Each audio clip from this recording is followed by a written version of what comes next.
Hey everyone, welcome back to Monterey, California. Toby Fernie here with Coldwell Banker Realty. If you are new to this channel, it is all about real estate and living here in Monterey, California.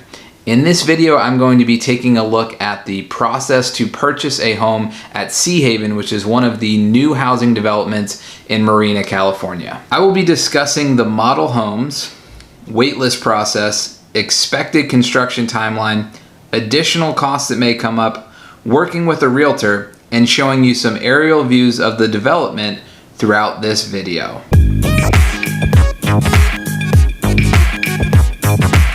I want to start off by saying that I have no affiliation with Seahaven. I am a local realtor here and I have some clients who have gone through the process. I often receive questions of what it is like to buy a home at a new housing development, in particular Seahaven, so I thought I would go over the process in this video.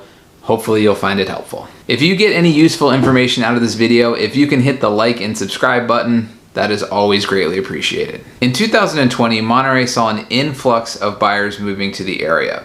Newly built homes are in high demand and there are not many new housing developments in the Monterey area. Seahaven is conveniently located near Highway 1, is around a 15-minute drive to downtown Monterey and only around 45 minutes to Santa Cruz or San Jose. The development has been in process for years now and they have plans to build for several more years. Seahaven does have a homeowners association and there is around a $140 a month HOA fee. Of the new housing developments in the area, I think that Seahaven has some of the nicest homes when it comes to the floor plans, interiors, and backyard space. If you check my Instagram profile in the description below, Living in Monterey, California, you will be able to see some photos of the interiors that I took when doing tours with clients.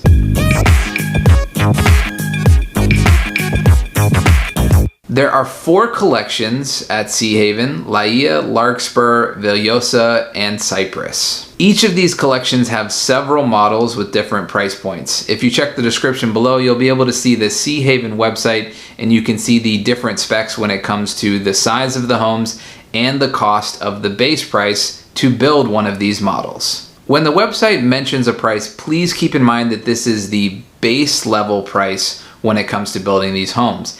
It does not include features such as premium lots. If you want a different elevation is just another word for the style of the home, and any upgrades that you're planning to do when building the home. You could be looking at adding an additional $100,000 to the base price depending on how you want to design your home. The development does have some rules in terms of the elevation, which is again the style of the home. They do not want matching elevations right next to one another of the same model. Some of the examples that you have for different styles would be ranch or Spanish.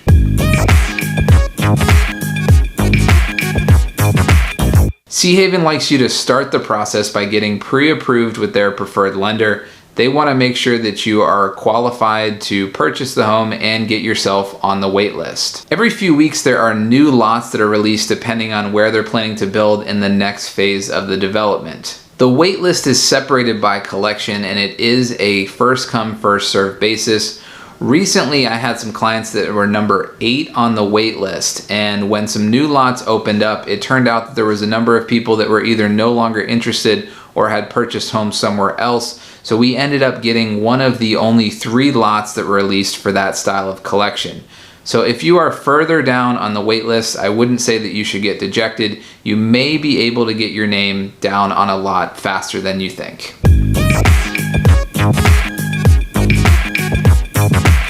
Yes, you can absolutely work with a realtor who can help represent you throughout the process. It is critical that your realtor is with you the first time that you decide to go into the Seahaven office and register and tour the homes.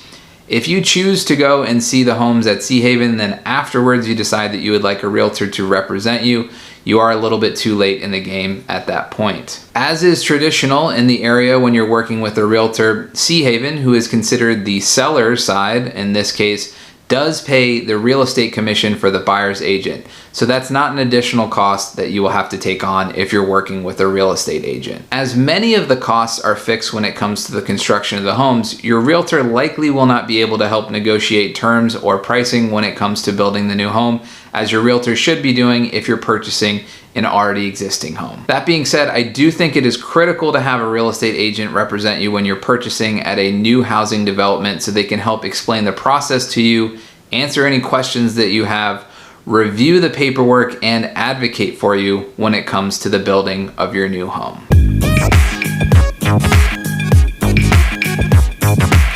Once you are approved for a lot, you've made it to the front of the wait list, you are asked to come down and fill out a reservation that shows that you are committed for moving forward and put down what's called an earnest money deposit.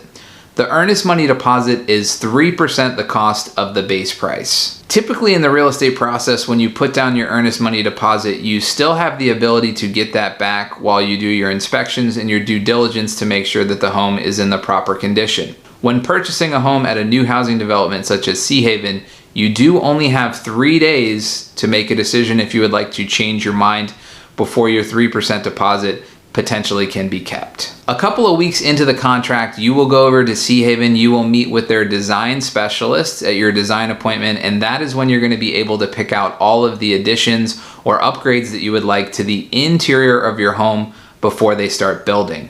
When you pick which selections you would like for the upgrades, you do have to put a 50% deposit down on those costs associated with those upgrades. I would say it would be reasonable to expect spending around $50,000 to $100,000 at your design appointment, as some of the things that are considered upgrades may not be things that you're considering.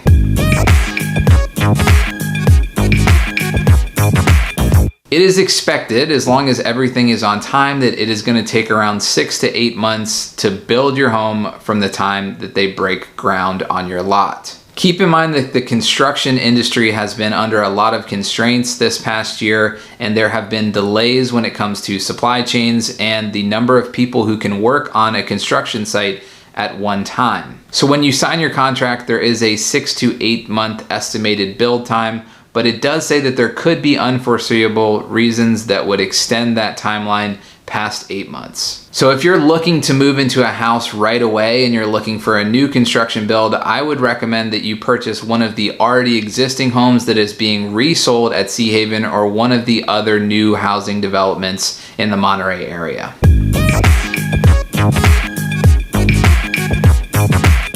A new home of this size and quality in downtown Monterey, just a short 15-minute drive away, likely would be double the cost of what you're paying at Seahaven. There are 3 new housing developments in the Marina area, and as I mentioned, Seahaven is my favorite of the 3 options when it comes to the interior of the homes and the yard space that you get. If you have any questions or if you're interested in touring the interior of some of the homes at Seahaven, feel free to give me a call or send me an email at toby.fernie@gmail.com.